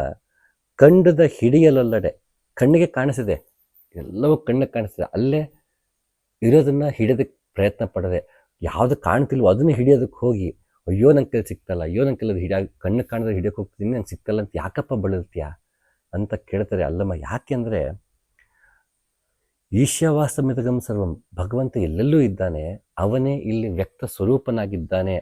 ಜಡದಲ್ಲಿ ಜಡವಾಗಿ, ಚೈತನ್ಯದಲ್ಲಿ ಚೈತನ್ಯವಾಗಿ ಎಲ್ಲ ರೀತಿಯೂ ಅವನೇ ಇದ್ದಾನೆ. ಅವನೇ ಇಲ್ಲಿ ವ್ಯಕ್ತ ರೂಪದಲ್ಲೂ ಇದ್ದಾನೆ. ಹಾಗಾಗಿ ಅವನ್ನ ಎಲ್ಲೆಲ್ಲೋ ಹುಡುಕೊಂಡು ಮತ್ತೊಂದು ಯಾಕಪ್ಪ ಮಾಡ್ತೀಯ, ಕಣ್ಣಿಗೆ ಇಲ್ಲೇ ಕಾಣಿಸ್ತಿಲ್ಲ. ವ್ಯಕ್ತರೂಪವೂ ಕೂಡ ಆತನ ಒಂದು ರೂಪವೇ ಆಗಿದೆ. ಅದಕ್ಕೆ ಬೀಜ ವೃಕ್ಷ ನ್ಯಾಯ ಅಂತೀವಿ. ಅಂದರೆ ಬೀಜವನ್ನು ನೆಡ್ತೀವಿ, ಅದು ಮೊಳಕೆ ಒಡೆದು ಗಿಡವಾಗಿ ಮರವಾಗುತ್ತೆ. ಆ ಬೀಜ ಎಲ್ಲೋಯ್ತು ಅಂತ ಕೇಳಿದ್ರೆ ಅದಕ್ಕೆ ಉತ್ತರ ಇಲ್ಲ. ಆ ಬೀಜವೇ ಮರವಾಗಿದೆ. ಹಾಗೆ ಭಗವಂತನು ಬೀಜನಾಗಿ ಇಲ್ಲಿ ಸೃಷ್ಟಿಯಲ್ಲಿ ಮರವಾಗಿ ನಿಂತಿದ್ದಾನೆ. ಅವನು ಎಲ್ಲಿ ಹೋಯ್ತು ಭಗವಂತ ಎಲ್ಲಿ ಅಂತ ಕೇಳಿದ್ರೆ ಅವನು ಮರವಾಗೇ ಇದ್ದಾನೆ. ಇಡೀ ಸೃಷ್ಟಿಯೇ ಅವನ ವ್ಯಕ್ತ ರೂಪ. ಹಾಗಾಗಿ ಭಗವಂತ ಎಲ್ಲೆಲ್ಲೂ ಕಾಣಿಸ್ತದನಪ್ಪ. ಅವನು ಕಣ್ಣಿಗೆ ಕಾಣಿಸ್ತದೇನೆ ಅದನ್ನು ಫಸ್ಟ್ ಅರ್ಥ ಮಾಡ್ಕೊಂಬೊದಲು ಅವನು ಈ ಇಡೀ ಪ್ರಪಂಚವೇನಿದೆ ಅದು ಭಗವಂತನ ವ್ಯಕ್ತರೂಪ ಅಂತ ಮೊದಲು ಅರ್ಥ ಮಾಡ್ಕೊ. ಎಲ್ಲೆಲ್ಲೋ ಭಗವಂತನ ಕಾಣುವಂಥ ಪ್ರಯತ್ನ ಪಡು. ಅದು ಪಡೆದೇನೆ ನಾನು ಕಣ್ಣು ಮುಚ್ಕೊಂಡ್ಬಿಡ್ತೀನಿ, ಇನ್ನೆಲ್ಲೋ ಹೋಗ್ಬಿಡ್ತೀನಿ, ಮತ್ತೊಂದು ಕಡೆ ಕೂತ್ಕೊಂಡು ಭಗವಂತನ ಹಿಡಿಯೋದಕ್ಕೆ ಪ್ರಯತ್ನ ಪಡ್ತಿದ್ದಾಗಲ್ಲ. ಮೊದಲು ಹೊರಗಿನಿಂದ ನೋಡು. ಇಡೀ ವಿಶ್ವವನ್ನೇ ಭಗವಂತನ ವ್ಯಕ್ತರೂಪ ಅಂತ ತಿಳಿದು ಎಲ್ಲದರಲ್ಲೂ ಭಗವಂತನೇ ಇದ್ದಾನೆ ಅನ್ನೋ ಭಾವದಲ್ಲಿ ಎಲ್ಲವನ್ನೂ ಭಕ್ತಿಪೂರ್ವಕವಾಗಿ ಗೌರವಿಸುತ್ತಾ ಬದುಕಿ ತದನಂತರ ಒಳಗೆ ಅವನ ಚೈತನ್ಯ ರೂಪನಾಗಿ ಕಂಡುಕೊಳ್ಳೋ ಪ್ರಯತ್ನ ಪಡೆದೇನೆ ಹೋದರೆ ಪ್ರಯೋಜನಕ್ಕಿಲ್ಲ. ಮೊದಲು ಅದನ್ನು ಪ್ರಯತ್ನ ಪಡೋಣ. ಅವನು ವಾಸುದೇವ ಅಂದರೆ ಎಲ್ಲ ಕಡೆಯೂ ವಾಸ ಮಾಡುವವನು ವಾಸುದೇವ. ಹಾಗಾಗಿ ವಿಷ್ಣು ಇಡೀ ವಿಶ್ವವನ್ನು ಆವರಿಸಿಕೊಂಡಿರುವವನು ವಿಷ್ಣು. ನಾರಾಯಣ ಕಣಕಣದಲ್ಲೂ ಇರುವವನು ನಾರಾಯಣ. ಸೊ ನಾರಾಯಣ ಕಣಕಣದಲ್ಲಿಲ್ಲ, ಯಾರು ಕಣಕಣದಲ್ಲೂ ಇದ್ದಾನೋ ಆತ ನಾರಾಯಣ. ಹೆಸರಿಗೆ ಸಿಗಾಕೊಂಡ್ರೆ ನಮ್ಗೆ ಕಷ್ಟ ಆಗುತ್ತೆ. ಹಾಗೆ ಅದಕ್ಕೆ ಲಲ್ಲಮಪ್ರಭು ಹೇಳ್ತಿದ್ರೆ ಕಣ್ಣಿಗೆ ಕಾಣಿಸದನತ್ತ ಇದರಲ್ಲೂ ಇದ್ದಾನೆ. ಪ್ರಹ್ಲಾದ ಹೇಳ್ತಾನಲ್ಲ, ಇಲ್ಲಿದ್ದಾನೆ ನಿನ್ನ ಹರಿ ಅಂದಾಗ, ಆ ಕಂಬದಲ್ಲಿ ಇದ್ದಾನೆ, ಅಲ್ಲಿದ್ದಾನೆ, ಎಲ್ಲ ಕಡೆ ಇದ್ದಾನೆ ಅಂತ ಹೇಳ್ತಾನೆ ಪ್ರಹ್ಲಾದ. ಹಾಗೆ ಎಲ್ಲ ಕಡೆಯೂ ಇದ್ದಾನೆ ಭಾವ ನಮಗೆ ಬರದೆ ನಾನು ಚೈತನ್ಯವನ್ನೇ ನೇರವಾಗಿ ನೋಡ್ತೀನಿ ಅಂದರೆ ಸಾಧ್ಯ ಆಗಲ್ಲ. ಮೊದಲು ಹೊರಗಿದೆ ಎಲ್ಲವನ್ನೂ ಭಗವತ್ ರೂಪವೆಂದು ತಿಳಿದು ಅದನ್ನು ಗೌರವಪೂರ್ವಕವಾಗಿ ಅದ್ರ ಜೊತೆ ನಡ್ಕೋಬೇಕು. ಕಂಡುದ ಹಿಡಿಯಲೊಲ್ಲದೆ ಕಾಣದುದನ್ನು ಅರಿಸಿ ಹಿಡಿದನೆಂದೆಡೆ ಸಿಕ್ಕದೆಂಬ ಬಳಲಿಕೆ ನೋಡ. ಸುಮ್ಮನೆ ಅನಾಯಾಸ ಯಾಕೆ ಪ್ರಯತ್ನ ಪಡ್ತೀರಿ? ಒಳಮುಖ ಆಗೋಕ್ಕೂ ಮುಂಚೆ ಮೊದಲು ಹೊರಗಡೆ ಭಗವಂತನ ನೋಡಿ. ಕಂಡುದನ್ನೇ ಕಂಡು ಗುರುಪಾದವ ಹಿಡಿದಲ್ಲಿ ಕಾಣದುದ ಕಾಣಬಹುದು ಗುಹೇಶ್ವರ. ಯಾವಾಗ ನಾವು ಹೊರಗಿನಿಂದ ಒಪ್ಕೊಳ್ತೀವಿ, ಗುರುಪಾದವನ್ನು ಹಿಡಿತೀವಿ, ಆತ ಕಾಣ್ತಾನೆ. ಅದಕ್ಕೆ ಕಬೀರ್ದಾಸರು ಅದಕ್ಕೆ ಹೇಳೋದು, ಗುರು ಮತ್ತು ಗೋವಿಂದ ಇಬ್ಬರು ಒಟ್ಟಿಗೆ ಬಂದರೆ ಯಾರಿಗೆ ನಮಿಸ್ತೀಯ ಅಂದರೆ ಮೊದಲು ಗುರು ನಮಿಸ್ತೀನಿ. ಯಾಕೆ ಅಂದರೆ ಗುರುವೇ ಗೋವಿಂದನ ಕಡೆ ಕರ್ಕೊಂಡು ಹೋಗಿದ್ದು. ಭಗವಂತ ತಾನು ಹೇಗಿದ್ದನೋ ಹಾಗೆ ವ್ಯಕ್ತವಾಗದೇ ಇದ್ದರು ಗುರು ನಮಗೆ ವ್ಯಕ್ತಪಡಿಸ್ತಾನೆ. ಹಾಗೆ ಅವನು ಕಾಣಿಸ್ತಾನೆ. ನಮ್ಮ ಭಗವಂತ ಕಾಣಿಸ್ತಿರ್ಬೋದು, ಗುರು ಕಣ್ಣಿಗೆ ಕಾಣಿಸ್ತದಾನೆ. ಕಂಡುದನ್ನೇ ಕಂಡು ಗುರು ಪಾದವ ಹಿಡಿದು ಅವನ ಕಣ್ಣು ಕಾಣಿಸಂತವನು ಗುರು. ಅವನ ಪಾದವನ್ನು ಹಿಡಿದಾಗ ಕಾಣದುದ ಕಾಣಬಹುದು. ಅವನು ಹೊರಗಿನಿಂದ ಒಳಮುಖ ಮಾಡುತ್ತಾನೆ. ಹೊರಮುಖವಾಗಿ ನಾವೆಲ್ಲವನ್ನೂ ಭಕ್ತಿಯಿಂದ ಎಲ್ಲ ಕಡೆಯೂ ಭಗವಂತ ಇದ್ದಾನಂತ ನಾವು ಭಾವದಲ್ಲಿ ಗುರುವಿನಲ್ಲಿ ಶರಣಾದಾಗ ನನ್ನೊಳಗೆ ಚೈತನ್ಯ ರೂಪನಾಗಿ ಅಥವಾ ಭಗವಂತ ಹೇಗಿದ್ದನೋ ಆ ರೀತಿಯಲ್ಲಿ, ಗುಹೇಶ್ವರ ಹೇಗಿದ್ದನೋ ಆ ರೀತಿಯಲ್ಲಿ ನೋಡೋದಕ್ಕೆ ಗುರು ಸಹಾಯ ಮಾಡ್ತಾನೆ. ಸುಮ್ಮನೆ ಅನಾಯಾಸ ನೀವು ಪ್ರಯತ್ನ ಪಟ್ಟು ಯಾಕೆ ಬಳಲ್ತೀರಾ? ಅಯ್ಯೋ ಭಗವಂತ ಅವ್ನು ನಮಗೆ ಹೇಗಿದನೋ ಗೊತ್ತಿಲ್ಲ, ಅವ್ನು ಸಿಗೋದು ಕಷ್ಟ ಆಗ್ತದೆ, ಹಂಗೆ ಪ್ರಯತ್ನ ಪಟ್ಟು ಒದ್ದಾಡ್ಬಿಟ್ರಪ್ಪ. ಮೊದಲು ಭಗವಂತ ಹೇಗಿದನೋ ಹಾಗೆ ವ್ಯಕ್ತರೂಪದಲ್ಲಿ ಮೊದಲು ಅಕ್ಸೆಪ್ಟ್ ಮಾಡ್ಕೊಳ್ಳಿ. ಗುರುವಿನಲ್ಲಿ ದೀಕ್ಷೆ ಪಡೆದು ಗುರು ಮಾರ್ಗದಲ್ಲಿ ನಡೆದಾಗ ಭಗವಂತ ಒಳಗಡೆ ಹೇಗಿದ್ದನೋ ಹಾಗೆ ಚೈತನ್ಯ ರೂಪನಾಗಿ ತೋರಿಸೋದಕ್ಕೊಂದು ಸಹಾಯ ಮಾಡ್ತೇನೆ ಅಂತ Allamaprabhu don't beat around the bush ಅಂತ ಅಲ್ಲಿ ಅಲ್ಲಮಪ್ರಭು ಗುರುವಿನ ಮಹತ್ವವನ್ನು ಹೇಳ್ತಾರೆ. ವಾಯು ನಿದ್ರೆಗೈದಡೆ ಆಕಾಶ ಜೋಗುಳವಾಡಿತ್ತು, ಬಯಲು ಬಳಲಿದನೆಂದಡೆ ನಿರಾಳ ಮೊಲೆಗಟ್ಟಿತ್ತು, ಆಕಾಶ ಒಡಗಿತ್ತು ಜೋಗುಳ ನಿಂದಿತ್ತು, ಗುಹೇಶ್ವರ ನೈದಾನೆ ಇಲ್ಲದಂತೆ. ಇದು ಪೂರ್ತಿ ಯೋಗಾರ್ಥವನ್ನೇ ಅಲ್ಲಮಪ್ರಭು ಸೊಗಸ ಕಟ್ಕೊಡ್ತಾರೆ. ವಾಯು ನಿದ್ರೆಗೈದಡೆ ಆಕಾಶ ಜೋಗುಳವಾಡಿತ್ತು. ಇದು ವಾಯು, ಉಸಿರು ತಗೊಳ್ತೀವಿ, ಉಸಿರು ಬಿಡ್ತೀವಿ, ವಾಯು. ಉಸಿರು ತಗೊಳ್ಳೋದು ಪೂರಕ, ಉಸಿರು ಬಿಡೋದು ರೇಚಕ, ಮಧ್ಯ ಇರುವುದು ಕುಂಭಕ ಅಂತ. ಅಂದರೆ ಮಧ್ಯ ಒಂದು ಪಾಸ್ ಇರುತ್ತೆ ಅಂತ ಹೇಳ್ತೀವಿ. ಇದನ್ನು ಬಲವಂತವಾಗಿ ನಾವೇ ಮಾಡಿಕೊಂಡಾಗ ಅಂತರ್ಕುಂಭಕ ಬಹಿರ್ಕುಂಭಕ ಅಂತ ಆಗುತ್ತೆ. ಇದನ್ನು ಮತ್ತೊಂದು ತುಂಬ ವಿವರವಾಗಿ ನೋಡೋಣ. ಸೊ ಅದನ್ನು ನಾಸಬಂದಿ ಅಂತ ಕೂಡ ಕರಿತೀವಿ. ಪ್ರಾಣಾಯಾಮದಲ್ಲಿ ಬ್ರೆತ್ ಕಂಟ್ರೋಲ್ ಕೂಡ ಮಾಡ್ಕೊಂಡು ಪಾಸ್ ಮಾಡ್ಬಿಡೋದು, ಉಸಿರು ತಗೊಂಡು ಅಂತ ಪಾಸ್ ಮಾಡೋದು. ಇದನ್ನು ಯಾರು ಹಾಗೆ ಪ್ರಾಕ್ಟೀಸ್ ಮಾಡಬಾರ್ದು, ಗುರುವಿನಿಂದನೇ ಪ್ರಾಕ್ಟೀಸ್ ಮಾಡಬೇಕು. ಸೊ ಈ ರೀತಿ ನಾವು ಕುಂಭಕಕ್ಕೆ ಹೋದಾಗ ಅದು ಕೇವಲ ಕುಂಭಕವಾಗಿರ್ಬೋದು, ಅಂತರ್ಕುಂಭಕವಾಗಿರ್ಬೋದು, ಬಹಿರ್ಕುಂಭಕವಾಗಿರ್ಬೋದು. ಆ ರೀತಿ ವಾಯು ನಿದ್ರೆಗೈದಡೆ ಅಲ್ಲಿ ನಾವು ನಿಲ್ಲಿಸಿದಾಗ ಉಸಿರು ತಗೊಂಡಾಗ ಪ್ರಾಣ, ಉಸಿರು ಬಿಟ್ಟಾಗ ಅಪಾನ, ಮಧ್ಯ ಇರುವುದು ನಮಗೆ ವ್ಯಾನ. ಸೊ ಅದು ವ್ಯಾನ ಕಾನ್ಸ್ಟೆಂಟಾಗಿ ಸ್ಟ್ಯಾಗ್ನೆಂಟ್ ಆಗಿರುತ್ತೆ. ಮೂಲಾಧಾರದಿಂದ ಸಹಸ್ರಾರವರೆಗೂ ಅದು ಒಂದು ಲೈನ್, ಸಿಂಗಲ್ ಲೈನ್ ಆಗಿ ಕೆಲಸ ಮಾಡ್ತಿರುತ್ತೆ. ಹಾಗಾಗಿ ವಾಯು ನಿದ್ರೆಗೈದಡೆ ನಾವು ಪ್ರಾಣದಲ್ಲೂ ಅಲ್ಲ, ಅಪಾನದಲ್ಲೂ ಅಲ್ಲ, ಎಡನಾಡಿಯೂ ಅಲ್ಲ, ಪಿಂಗಳವೂ ಅಲ್ಲ, ಉಸಿರು ತಗೊಂಡಿದ್ದು ಅಲ್ಲ, ಉಸಿರು ಬಿಟ್ಟಿದ್ದು ಅಲ್ಲ, ಅಲ್ಲಿ ನಿದ್ರೆಗೈದಡೆ ಆಕಾಶ ಜೋಗುಳವಾಡಿತ್ತು. ನಮಗಲ್ಲಿ ಆಕಾಶ ಜೋಗುಳವಾಡೋದು ಚಿದಾಕಾಶ. ಆಕಾಶದ 5 ರೀತಿಯ ಆಕಾಶವನ್ನು ಹೇಳ್ತಾರೆ ಹಠಯೋಗದಲ್ಲಿ. ಇದರಲ್ಲಿ ಚಿದಾಕಾಶ ಸದ್ಯಕ್ಕೆ ನೋಡೋಣ. ಸೊ ಅಂತಹ ಚಿದಾಕಾಶದಲ್ಲಿ ಜೋಗುಳವಾಡಿತ್ತಲ್ಲಿ ನಮಗೆ ನಾದ ಕೇಳಿಸೋಕೆ ಶುರು ಆಗುತ್ತೆ, ಓಂಕಾರ ಕೇಳಿಸೋಕೆ ಶುರು ಆಗುತ್ತೆ. ಬಯಲು ಬಳಲಿದನೆಂದೆಡೆ ನಿರಾಳ ಮೊಲೆಗಟ್ಟಿತ್ತು. ಆತ ನಿರಾಳ ಅಂದ್ಬಿಡ್ತಾರೆ. ಅಲ್ಲಮ್ಮ ನಂಗೆ ಯಾಕೆ ಇಷ್ಟ ಆಗುತ್ತೆ ಅಂದರೆ ಅವನಿಗೆ ಹೆಸರಿಡಲ್ಲ, ನಿರಾಳ. ಅವನು ನಿರಾಳವಾಗಿದ್ದಾನೆ, ಅವನಿಗೆ ಚಿಂತೆ ಇಲ್ಲ. Rose is a rose. ನೀವು ಅದನ್ನ ರೋಸ್ನ ನೀವು ವೈಲ್ಡ್ ಆರ್ಕಿಡ್ ಅಂದು ಒಂದೇ, ಜಾಸ್ಮಿನ್ ಅಂದು ಒಂದೇ, ಅದಕ್ಕೆ ವ್ಯತ್ಯಾಸ ಇಲ್ಲ. ತಂಗಿ ಮರಕ್ಕೆ ಹೋಗ್ಬಿಟ್ಟು ನಾವು ಮಾವಿನ ಮರ ಅಂದ ತಕ್ಷಣ ಅದೇನು ಬೇಸರ ಮಾಡ್ಕೊಳ್ಳಲ್ಲ, ಮಾವಿನ ಹಣ್ಣು ಕೊಟ್ಬಿಡಲ್ಲ. ಆ ತೆಂಗಿನ ಸ್ವಭಾವ ಆ ಮರಕ್ಕಿದೆ. ನಾವು ಟೆಂಡರ್ ಕೊಕೊನೆಟ್ ಒಂದು ಒಂದೇ, ಎಳ್ನೀರೊಂದು ಒಂದೇ. ನಾಮರೂಪದಲ್ಲಿ ಪ್ರಪಂಚ ಇಲ್ಲ. ಪ್ರಪಂಚದಲ್ಲಿರೋ ವಸ್ತುಗಳನ್ನು ಗುರುತಿಸೋದಕ್ಕೆ ನಾಮರೂಪಗಳಿದೆ. ಈಗ ಉದಾಹರಣೆ, ಈಗ ನಾ ಕೂತಿರೋದು ಇದೊಂದೇ ಬೆಂಚ್ ಅನ್ನೋದಿದ್ರೆ, ಇನ್ನೊಂದು ಬೆಂಚ್ ಇರಲಿಲ್ಲ ಅಂದಿದ್ರೆ ನಾನು ಇಲ್ಲಿ ಬೆಂಚಲ್ಲಿ ಕೂತಿದ್ದೀನಿ ಅಂತ ಹೇಳ್ತೀನಿ. 2 ಬೆಂಚ್ ಇದ್ದಾಗ ನಾನು ಯಾವ ಬೆಂಚ್ ಮೇಲೆ ಕೂತಿದ್ದೀನಿ, ಆ ಬೆಂಚು ಈ ಬೆಂಚು ಬರುತ್ತೆ. ಇರೋದು ಒಂದೇ ಬೆಂಚು ಅಂದಾಗ ಇದು ಯಾವ ಬೆಂಚು, ಇದು ಆ ಬೆಂಚು ಅಲ್ಲ, ಈ ಬೆಂಚು ಅಲ್ಲ, ಈ ಬೆಂಚ್ ಕೂತಿದ್ದೀನಿ, ಬೆಂಚ್ ಮೇಲೆ ಕೂತಿದ್ದೀನಿ ಅಷ್ಟೇ. 2 ಅಂತ ಬಂದಾಗ ನಮಗೆ ಅದು ಇದು ಅಂತ ನಾವು ವ್ಯವಹರಿಸೋದಕ್ಕೋಸ್ಕರ ಹೇಳಬೇಕಾಗಿ ಬರುತ್ತೆ. ಇರೋದು ಒಂದೇ ಆದಾಗ ಅದನ್ನು ವ್ಯವಹಾರಕ್ಕೆ ಬಂದಾಗ ಅಲ್ಲಿ ನಾಮರೂಪಗಳ ಅವಶ್ಯಕತೆ ಇರೋದಿಲ್ಲ. ಹಾಗೆ ಈಗ ಇಲ್ಲಿ ಒಂದೇ ಬಲ್ಬ್ ಇತ್ತು ಅಂತ ಅಂದ್ಕೊಳ್ಳೋಣ. ಆಗ ಇಲ್ಲಿ ಬಲ್ಬ್ ಬರ್ನ್ ಆಗಿದೆ, ರೆಡಿ ಮಾಡಿಕೊಡಿ ನಾವು ಕೇಳ್ಬೋದು. ಅವಾಗ ಯಾವ ಬಲ್ಬ್ ಅಂತ ಕೇಳಲ್ಲ ಆತ, ಯಾಕೆಂದರೆ ಇಲ್ಲಿ ಇಡೀ ಈ ಬಿಲ್ಡಿಂಗ್ ಒಳಗೆ ಒಂದೇ ಬಲ್ಬ್ ಇರೋದು. ಆಗ ಆತ ಏನು ಪ್ರಶ್ನೆ ಮಾಡಿದ್ರೆ ಬಂದು ಬೇರೆ ಬಲ್ಬ್ ಹಾಕ್ಕೊಡ್ತೀನಿ. ಇಲ್ಲಿ 3-4 ಬಲ್ಬ್ ಇದೆ, ಆ ಕಡೆನೂ ಬಲ್ಬ್ ಇದೆ, ಈ ಕೆಳಗೊಂದು ಬಲ್ಬ್ ಇದೆ, ಪಕ್ಕದೊಂದು ಬಲ್ಬ್ ಇದೆ.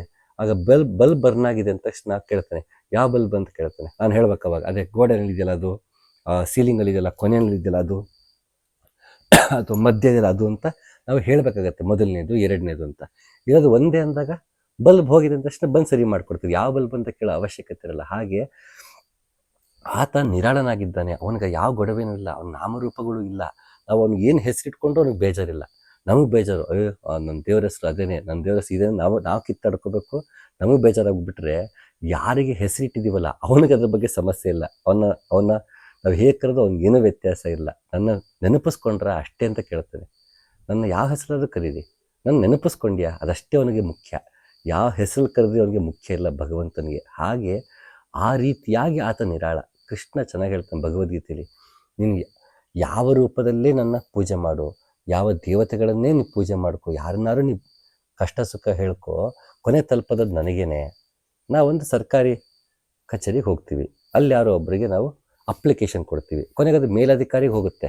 ಬಟ್ ನಾವು ಮೇಲಧಿಕಾರಿ ಕೊಟ್ಟಿಲ್ಲ, ನಾವು ಯಾವುದೇ ವ್ಯಕ್ತಿ ಕೊಟ್ಟರು ಕೊನೆಗೆ ಅದು ಹೋಗ್ತಾ ಮೇಲಧಿಕಾರಿಯಿಂದ ಸೈನಾಗಿ ವಾಪಸ್ ಬರುತ್ತೆ ನಮಗೆ. ನಾವು ಕೊಟ್ಟಿದ್ದ ಮೇಲಧಿಕಾರಿಗಲ್ಲ. ಬಟ್ ಕೊನೆಗೆ ಆ ವ್ಯಕ್ತಿ ಮೇಲಧಿಕಾರಿಯ ಸಹಿ ಇಲ್ಲದೇನೆ, ರುಜುವಾತಿಲ್ದೇ ನಮ್ಮ ಕೆಲಸ ಆಗಲ್ಲ. ಬಟ್ ಆ ವ್ಯಕ್ತಿ ನಮಗೆ ಗೊತ್ತಿಲ್ಲ, ಆ ವ್ಯಕ್ತಿ ನಮ್ಮ ಪರಿಚಯ ಇಲ್ಲ, ನೇರವಾಗಿ ಮುಖಾಮುಖಿ ನಾವು ಭೇಟಿನೂ ಆಗಿಲ್ಲ. ಬೇರೆ ಯಾರ್తో ಹೋಗ್ತೀವಿ, ಅಲ್ಲಿ POನ್ಗೋ ಮತ್ತೊಬ್ರಿಗೋ ಯಾರಿಗೋ ಫ್ರಂಟ್ ಡೆಸ್ಕಲ್ಲಿ ಕೂತಿರೋಂಥ ವ್ಯಕ್ತಿಗೋ ಕೊಟ್ಬಿಟ್ಟು ನಾವು ಬಂದಿರ್ತೀವಿ ಅಪ್ಲಿಕೇಶನ್ನ. ಆ ಕೆಲಸ ಆಗಿರುತ್ತೆ, ಅಲ್ಲಿ ಸಿಗ್ನೇಚರ್ ಇರುತ್ತೆ, ಸೀಲ್ ಇರುತ್ತೆ, ಇಂಥ ಅಧಿಕಾರಿದು ಸೀಲ್ ಸಿಗ್ನೇಚರ್ ಆಗಿದೆ ಅಂತ ನಮ್ಮ ಕೆಲಸ ಆಯಿತು ಅಂತ ಅರ್ಥ. ಬಟ್ ಆ ವ್ಯಕ್ತಿ ನಾವು ನೋಡಿರಲ್ಲ, ಆ ವ್ಯಕ್ತಿ ಯಾರಂತ ನಮಗೆ ಗೊತ್ತಿಲ್ಲ, ಅವ್ರನ್ನ ಅಪ್ರೋಚೇ ಮಾಡಿಲ್ಲ, ಬಟ್ ನಮ್ಮ ಕೆಲಸ ಆಗಿರುತ್ತೆ. ಹಾಗೆ ನಾವು ಯಾವುದೇ ರೂಪದ ನಮ್ಮ ಅವಶ್ಯಕತೆ, ನಮ್ಮ ಗ್ರಹಿಕೆಗೆ ತಕ್ಕಂತೆ ಭಗವಂತ ನೋಡಿದ್ವಿ ಅಂದ ತಕ್ಷಣ ಆ ಗ್ರಹಿಕೆಯೇ ಅವನ ಪೂರ್ಣ ರೂಪ ಅಲ್ಲ. ಅವನು ಅಷ್ಟು ಸಂಕುಚಿತನಾಗಿದ್ದರೆ, ಭಗವಂತ ಹೀಗೆ ಇದ್ದಾನೆ ಅಂತ ಗೊತ್ತಿದ್ದರೆ ಅವನು ಅಗಣಿತ ಮಹಿಮನಾಗ್ತಿರ್ಲಿಲ್ಲ. ಅವನ ತಿಳಿಯೋಕ್ಕೆ ಆಗಲ್ಲ ಅಂತ ಯಾರೂ ಅಂತಿರಲಿಲ್ಲ. ಅವನು ಎಷ್ಟಂತ ಎಂತೆಂಥವ್ರ ಕುಲ ಅವನ ಕೈಲಿ ಅವನ್ನ ತಿಳಿಯೋಕ್ಕಾಗಿಲ್ಲ. ಅವನು ಅನಂತ, ಅನಾದಿ, ಹೀಗೆಲ್ಲ ಅವನ್ನ ಹೇಳ್ತಾ ಹೋಗ್ತೀವಿ. ಅವನಿಗೆ ಹುಟ್ಟಿಲ್ಲ, ಸಾವಿಲ್ಲ, ಅವನಿಗೆ ಶುರು ಇಲ್ಲ, ಕೊನೆ ಇಲ್ಲ, ಅವನ್ನ ಈ ಕಣ್ಣುಗಳಿಂದ ನೋಡೋಕ್ಕಾಗಲ್ಲ, ಮಾತಿಂದ ಅವನ್ನ ಹೇಳೋಕ್ಕಾಗಲ್ಲ, ಮನಸ್ಸಿನ ಗ್ರಹಿಸೋಕ್ಕಾಗಲ್ಲ ಅಂತೆಲ್ಲ ಹೇಳಿದ್ಮೇಲೆ ಇದು ಯಾರಿಂದ ಸಾಧ್ಯ ಇಲ್ಲ ಅಂದಮೇಲೆ ಯಾವುದೋ ಒಂದು ಹೆಸರಿಂದ ಅವನ್ನ ಗುರುತಿಸೋಕ್ಕೆ ಸಾಧ್ಯ ಆಗ್ಬಿಡ್ತಂದರೆ ಅವನ ಭಗವಂತನ ಗುಣಕ್ಕೆ ಅದು ವಿರೋಧವಾಗಿಬಿಡುತ್ತೆ, ಅದು ಅವನ ದೋಷ ಆಗಿಬಿಡುತ್ತೆ. ಹಾಗಾಗಿ ಅವನು ನಿರಾಳ. ನಾವು ಏನು ಹೆಸರಿಟ್ಕೊಳ್ಳಿ, ಅವನ್ನ ನಾವು ಸಂಸ್ಕೃತದಲ್ಲೇ ಅವನ್ನ ಬೇಡ್ಕೊಳ್ಳಿ, ಇಂಗ್ಲೀಷಲ್ಲಿ ಬೇಡ್ಕೊಳ್ಳಿ, ಉರ್ದುಲಿ ಬೇಡ್ಕೊಳ್ಳಿ, ಪಾರ್ಸಿಲಿ ಬೇಡ್ಕೊಳ್ಳಿ, ಒಬ್ಬ ವ್ಯಕ್ತಿಗೆ ಮಾತೇ ಬರಲ್ಲ, ಅವನಿಗೆ ಭಾಷೆ ಇಲ್ಲ. ಹಾಗಂತ ಅವನು ಬೇಡ್ಕೊಳ್ಳಲ್ವ ಭಗವಂತನಿಗೆ? ಅವ್ನು ಯಾವ ಭಾಷೆಯಲ್ಲಿ ಬೇಡ್ಕೊತಾನೆ? ಹಾಗಾದ್ರೆ ದೇವ್ರು ಅವನಿಗೇನು ಅವ್ನು ಬೇಡಿದ್ದೇನು ವರ ನೀಡ್ತಾನೆ ಇಲ್ವಾ? ಅವನು ಯಾವ ಭಾಷೆಯಲ್ಲಿ ಬೇಡ್ಕೊಂಡ? ಅವನಿಗೆ ಕಿವಿನೇ ಕೇಳಿಸಲ್ಲ, ಮಾತು ಬರಲ್ಲ, ಅವನು ಯಾವ ಭಾಷೆಯಲ್ಲಿ ಬೇಡ್ಕೊತಾನೆ ಆತ? ಹಾಗಾಗಿ ಭಗವಂತನಿಗೆ ನಾವು ಏನು ಬೇಡ್ಕೊಳ್ತೀವೋ ಅದು ನಮಗೆ ಯಾವತ್ತು ದಕ್ಕಬೇಕೋ ಕಲ್ಪಿಸ್ಕೊಡ್ತಾನೆ ಹೊರತುವೆ ನಂಗೆ ಈ ಭಾಷೆಯಲ್ಲೇ ನೀವು ಬೇಡ್ಕೋಬೇಕು, ಈ ಹೊತ್ತಲ್ಲೇ ಬೇಡ್ಕೋಬೇಕು ಅಂತ ಇರೋದಿಲ್ಲ. ಅದಕ್ಕೆ ಖಲೀಲ್ ಜಿಬ್ರಾನ್ ಚೆನ್ನಾಗಿ ಹೇಳ್ತಾನೆ, God listens not to your prayers say when he himself utters them through your lips ಅಂತ. ಭಗವಂತ ನಿನ್ನ ಪ್ರಾರ್ಥನೆಯನ್ನು ಆಲಿಸಲಾರ, ಏಕೆಂದರೆ ಅವನೇ ನಿನ್ನ ತುಟಿಗಳಿಂದ ಪ್ರಾರ್ಥನೆಯನ್ನು ಹೇಳಿಸುತ್ತಿರುತ್ತಾನೆ ಅಂದ್ಬಿಡ್ತಾನೆ. ಅವನಿಗೆ ಸರ್ವಶಕ್ತ ಸರ್ವಜ್ಞಾನ ಗೊತ್ತವನಿಗೆ ನನ್ನ ಸಮಸ್ಯೆ ಏನಂತ. ನಾನು ಹೇಳೋದಕ್ಕೊಂದು ಕಾಯ್ತಿರ್ತಾನೆ ಬಿಟ್ಟರೆ ಅವನು ಗೊತ್ತು ನನ್ನ ಸಮಸ್ಯೆ ಏನು ಅಂತ. ನಾನು ಸರೆಂಡರ್ ಆಗೋದಕ್ಕೆ ಕಾಯ್ತಾ ಇರ್ತಾನೆ. ಹೇಗೆ ಮನೆಯಲ್ಲಿ ಅಡುಗೆ ಮಾಡ್ಕೊಂಡು ಕಾಯ್ತಾಳೆ, ಮಕ್ಳು ಹಸುವಾಯ್ತಾ, ಅವ್ರು ಹಸುವಾಗಕ್ಕೂ ಮುಂಚೆ ಅಡುಗೆ ಮಾಡಿಟ್ಟಿರ್ತಾಳೆ, ಕರಿತಾಳೆ, ಹಸುವಾದ ಬಂದು ಊಟ ಮಾಡೋಷ್ಟೊತ್ತಿಗೆ ಮಕ್ಕಳು ಹಸುವಾಗ ಸಮಯ ಕರೆಕ್ಟಾಗಿ ಅಡುಗೆ ಮಾಡಿ ತಂದಿಟ್ಬಿಡ್ತಾಳೆ ತಾಯಿ. ಹಾಗೆ ಗೊತ್ತು ಎಲ್ಲ ರೆಡಿ ಮಾಡಿಟ್ಟಿರ್ತಾಳೆ ಯಾವ ಸಮಯಕ್ಕೆ ಏನು ಕೊಡಬೇಕಂತ. ಹಾಗೆ ಭಗವಂತನನ್ನು ಮಾಡ್ತಾ ಅವ್ನು ನಿರಾಳವಾಗಿದ್ದಾನೆ, ಅವ್ನಿಗೆ ಆ ಸಮಸ್ಯೆ ಇಲ್ಲ. ನಾವು ಯಾವ ರೀತಿ ಬೇಡ್ಕೊಂಡ್ರು ಅಷ್ಟೇ, ಹೇಗೆ ಬೇಡ್ಕೊಂಡ್ರು ಅಷ್ಟೇ, ನಮ್ಗೆ ಯಾವಾಗ ಏನು ಕೊಡಬೇಕು ಅದು ಕೊಟ್ಟೆ ಕೊಡ್ತಾನೆ. ನಮ್ಮ ಪ್ರಯತ್ನಕ್ಕೊಂದು ಫಲ ಕೊಟ್ಟೆ ಕೊಡ್ತಾನೆ. ಅವನಿಗೆ ಬಾಧ್ಯತೆಗಳಿಲ್ಲ, ಹಾಗಾಗಿ ಆತ ನಿರಾಳ. ಅಂತಹ ನಿರಾಳ ಬಯಲು ಬಳಲಿದನೆಂದೆಡೆ ನಿರಾಳ ಮೊಲೆಗೊಟ್ಟಿತ್ತು. ಇದು ಅದ್ಭುತವಾಗಿದೆ. ಬಯಲು, ಈ ಬಯಲೇನಿದೆ, ಈ ಸದ್ಯಕ್ಕೆ ಇಲ್ಲಿ ಬಯಲನ್ನ ಈ ರೀತಿ ಅರ್ಥ ಮಾಡ್ಕೋಣ. ಈ ಚಿದಾಕಾಶವೇನಿದೆ, ಸಹಸ್ರವೇನಿದೆ, ಇಲ್ಲಿ ಬಯಲು ಯಾವ ನಾವು ಕುಂಭಕದಲ್ಲಿ ಇರ್ತೀವಿ, ಆ ಕುಂಭಕದಲ್ಲಿ ನಮಗೆ ಚೈತನ್ಯ ಇಲ್ಲಿವರೆಗೂ ಮೇಲವರೆಗೂ ನಮ್ಮ ಚಿತ್ತವು ಹೋಗ್ತಾ ಹೋಗುತ್ತೆ. ಆಗ ನಿರಾಳ ಮೊಲೆಗೊಟ್ಟಿತ್ತು. ಆತ ಮೊಲೆಗೊಟ್ಟಿತ್ತು ಅಂದರೆ ಆತ ನಮಗೆ ಕರುಣೆಯನ್ನು ತೋರಿಸ್ತಾ, ಅವನು ನಮಗೆ ಹಾಲನ್ನು ಉಣಿಸ್ತಾ, ಭಗವಂತ ನಮಗೆ ಹಾಲು ಉಣಿಸ್ತಾ ಅಂದ್ರೆ ಅರ್ಥ ಏನು, ಅವನ ಅಮೃತಪಾನವನ್ನು ಮಾಡಿಸ್ತಾ, ಇಲ್ಲಿಂದ ಸೋರುತಿಹುದು ಮನೆಯ ಮಾಳಿಗೆ, ಅಜ್ಞಾನದಿಂದ ಕಾಲಕತ್ತಲೆಯೊಳಗೆ ನಾನು ಮೇಲಕ್ಕೇರಿ ಹೋಗಲಾರೆ, ಸೋರುತಿಹುದು ಮನೆಯ ಮಾಳಿಗೆ. ನಾವು ನೋಡಿರ್ತೀವಿ ವಾದರಾಜರು ಹೀಗೆ ಕೂತಿರ್ತಾರೆ, ಮೇಲೆ ಹಯಗ್ರೀವ ಇರುತ್ತೆ, ಕುದುರೆ ಬಂದಲ್ಲಿ ಅದನ್ನು ಸೇವಿಸ್ತಿರುತ್ತೆ. ಇಲ್ಲಿ ಶಿವನಿಗೆ ಇಲ್ಲಿಂದ ಗಂಗೆ ಹರಿತಾ ಇರ್ತದೆ. ಇವೆಲ್ಲವೂ ಕೊನೆಗೆ ಇದನ್ನೇ ಅದು ಇಂಡಿಕೇಟ್ ಮಾಡ್ತಾ ಇದೆ. ಯಾವಾಗ ಇಲ್ಲಿ ಬಯಲಿಗೆ ನಾವು ತಲುಪ್ತೀವಿ, ಕುಂಭಕದಿಂದ ನಾವು ಪ್ರಾಣಶಕ್ತಿಯಿಂದ ಮೇಲಕ್ಕೆ ಹೋಗ್ತೀವಿ, ಆಗ ಇಲ್ಲಿ ನಮಗೆ ನಿರಾಳವೇನಿದೆ ಅದು ನಮಗೆ ಮೊಲೆಗೊಟ್ಟಿತ್ತು, ಅದು ನಮಗೆ ಅಮೃತಪಾನವನ್ನು ಮಾಡಿಸ್ತು. ಅದಕ್ಕೆ ಗುಂಡಪ್ಪ ಭೋಜನದಿ ಭೋಜನ ಪರಬ್ರಹ್ಮರಸ ಯಾಚಿಸಲ್ಕೇನುಂಟು ಅದನ್ನುಂಡ ಬಳಿಕ ಅಂತಾರೆ. ಈ ಪರಬ್ರಹ್ಮರಸವನ್ನು, ಇಲ್ಲಿ ಇರೋ ಪರಬ್ರಹ್ಮರಸವನ್ನು ಸೇವಿಸಿದಾಗ ಮತ್ತೇನೇನೂ ಬೇಡ ಅಂತ ನಮ್ಗೆ ಅನ್ನಿಸ್ಬಿಡುತ್ತೆ. ನಾವೊಂದು ಸಂಚಿಕೆಯಲ್ಲಿ ಸೋರತಿಹುದು ಮನೆಯ ಮಾಳಿಗೆ ತತ್ವಪದವನ್ನು ವಿವರಿಸುವಾಗ ಅಮೃತಪಾನದ ಬಗ್ಗೆನೇ ಇಡೀ ಒಂದು ಸಂಚಿಕೆ ಮಾಡಿದ್ದೆ. ಹಾಗೆ ಬಯಲು ಬಳಲಿದನೆಂದೆಡೆ ನಿರಾಳ ಮೊಲೆಗೊಟ್ಟಿತ್ತು, ಆಕಾಶ ಒಡಗಿತ್ತು, ಜೋಗುಳ ನಿಂದಿತ್ತು, ಗುಹೇಶ್ವರನ ಇದ್ದಾನೆ ಇಲ್ಲದಂತೆ. ಇದೊಂದು ಭಾರಿ ವಿಚಿತ್ರ. ಆಕಾಶ ಒಡಗಿತ್ತು, ನನಗೆ ನಾದ ಕೇಳ್ಸೋಕ್ಕೆ ಶುರು ಆಯಿತು. ಅದನ್ನು ಆ ಉ ಮ ನಾದ ಬಿಂದು ಕಲಾ ಶಾಂತಿ ಅತಿಶಾಂತಿ ಅಂತ 8 ವಿಧವಾಗಿ ಅದನ್ನು ಬಿಡಿಸ್ತಾ ಇರ್ತಾರೆ. ಮೊದಲು ನಮಗೆ ನಾದ ಕೇಳಿಸೋಕ್ಕೆ ಶುರು ಆಗುತ್ತೆ, ಹಲವು ರೀತಿಯ ಗೆಜ್ಜೆ ನಾದ, ಮತ್ತೊಂದು ದುಂಬಿಯ ನಾದ ರೀತಿ ಕೇಳಿಸೋಕ್ಕೆ ಶುರು ಆಗುತ್ತೆ. ಅದೆಲ್ಲ ಬೇರಿ ನಾದ ಎಲ್ಲವೂ ಆದ ನಂತರ ನಮಗೆ ನಾದ ಕೇಳಿಸೋಕ್ಕೆ ಶುರು ಆಗುತ್ತೆ. ಈ ನಾದ ಕೇಳಿಸ್ಕೊಳ್ತಾ ತುರಿಯ ಸ್ಥಿತಿಗೆ ಹೋಗ್ತೀವಿ. ಅಲ್ಲಿಂದ ಕೊನೆಗೆ ಅಲ್ಲಿ ನಾದವೂ ಇಲ್ಲ, ಕೇಳಿಸಿಕೊಳ್ಳುತ್ತಿದ್ದೇನೂ ಇಲ್ಲ, ಅದು ತುರಿಯಾತೀತ, ಅಲ್ಲಿ ಮೌನ. ಆ ಮೌನಕ್ಕೆ ತಲುಪೋದ್ರಿಂದ ಆಕಾಶ ಒಡಗಿತ್ತು, ಅಲ್ಲಿ ಇನ್ನು ನಾದ ಕೇಳೋದು ನಿಂತೋಯ್ತು. ಅದನ್ನು ತುರಿಯಾತೀತ ಅಂತ ನಾವು ಅದನ್ನು ಕರೆದ್ವಿ. ಆಕಾಶ ಒಡಗಿತ್ತು, ಜೋಗುಳ ನಿಂದಿತ್ತು, ಅಲ್ಲಿ ಚಿದಾಕಾಶ ಇಲ್ಲಿ ತಲುಪಾಯಿತು, ಇಲ್ಲಿ ಮುಂದಕ್ಕೆ ಇನ್ನೇನು ಇಲ್ಲ, ಅಲ್ಲಿ ಅದು ಕೂಡ ನಾನು ಇಲ್ಲಿಗೆ ತಲುಪಿದ್ದೇನೆ ಭಾವವೂ ಇಲ್ಲ. ಆಕಾಶ ಅಡಗ್ತು, ನಾದ ಕೇಳೋದು ನಿಂತೋಯ್ತು, ಗುಹೇಶ್ವರ ಇದ್ದಾನೆ ಇಲ್ಲದಂತೆ. ಅಲ್ಲಿ ಬಂದಾಯ್ತು, ಅಲ್ಲಿಗೆ ಕಾಣೋದನ್ನು ಕಾಣಿಸ್ತಾನೆ ಗುರು ಅಂತ ಹೇಳಿದ್ಮೇಲೆ ಇಲ್ಲಿ ಬಂದಾಯಿತು, ಅಲ್ಲಿ ನೋಡುಗೂ ಇಲ್ಲ, ನೋಟವೂ ಇಲ್ಲ. ಅವನು ಇದ್ದಾನೆ ಅಂತ ಹೇಳೋದಕ್ಕೆ ಯಾರು ಹೇಳ್ಬೇಕು? ಅದನ್ನು ನಾನು ಹೇಳಬೇಕು. ಅವನಿದ್ದಾನೆ ಅಂತ ಹೇಳೋದಕ್ಕೆ ನಾನೇ ಇಲ್ವಲ್ಲ ಅಲ್ಲಿ. ಸೊ ನಾನೇ ಇಲ್ಲ ಅಂದಾಗ ಅಲ್ಲಿ ಭಗವಂತ ಇದ್ದಾನೆ, ನಾನು ಇಲ್ಲ ಆಮೇಲೆ ಹೇಳೋದಕ್ಕೆ ಯಾರಿದ್ದಾರೆ? ಹಾಗಾಗಿ ಆಕಾಶ ಒಡಗಿತ್ತು, ಜೋಗುಳ ನಿಂದಿತ್ತು, ಗುಹೇಶ್ವರ ನೈದಾನೆ ಇಲ್ಲದಂತೆ. ಅವನ್ನ ಮತ್ತೆ ಇದ್ದಾನೆ ಅಂತ ಅಂದ್ಕೊಂಡೋದ್ರೆ ಅವನು ಸಿಗಲ್ಲ. ಮತ್ತಲ್ಲಿ ಸಂಸಾರದ ಹೆಣ ಏನಲ್ಲಿ ಸತ್ತಿತ್ತು ಅದು ನೋಡಿ ಮತ್ತೆ ತಗೋಕ್ಕೆ ಶುರು ಮಾಡುತ್ತೆ. ಇಲ್ಲಿ ಗುಹೇಶ್ವರ ಇದ್ದಾನೆ ಅಂತ ಅಲ್ಲಮ್ಮ ಹೇಳೋದು ಅಂದ್ಬಿಟ್ಟು ನಾವೆಲ್ಲ ಮತ್ತೆ ನಾಯಿಗಳಂತ ಜಗಳ ಮಾಡ್ಕೊಂಡ್ಬರ್ತೀವಿ.